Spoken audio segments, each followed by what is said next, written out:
Our rights, women's rights, men's rights, we have them, so long as we don't abuse them. But let's talk about women, because the topic of the now is abortion. Just like every right, their right to abort is theirs so long as they don't abuse it. What do I mean by this? I mean getting to the point where you have to cut a baby up into little pieces, limb by limb, head to toe, pulling it out piece by piece. That to me is them being lazy. That to me is abuse.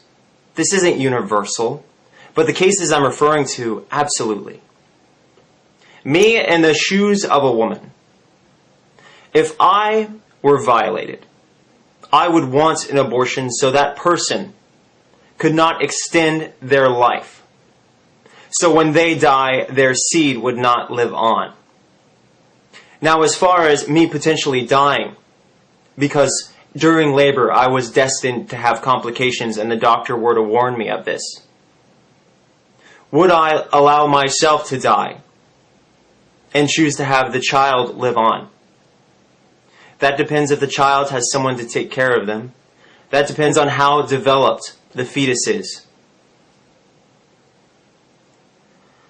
I am not a person who would go into a doctor's office and allow them to decapitate something inside of me, a human being.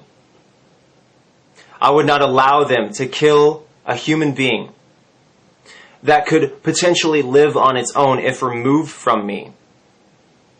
Being that developed, having only minimal assistance to sustain its life if removed from me. That to me begins to feel like murder if you end that life.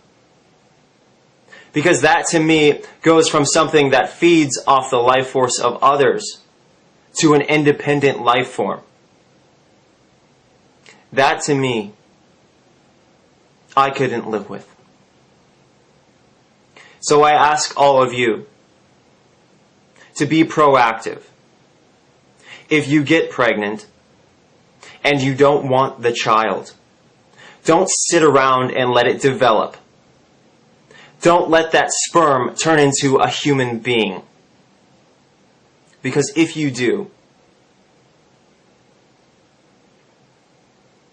when people call you a murderer, I can't defend you anymore.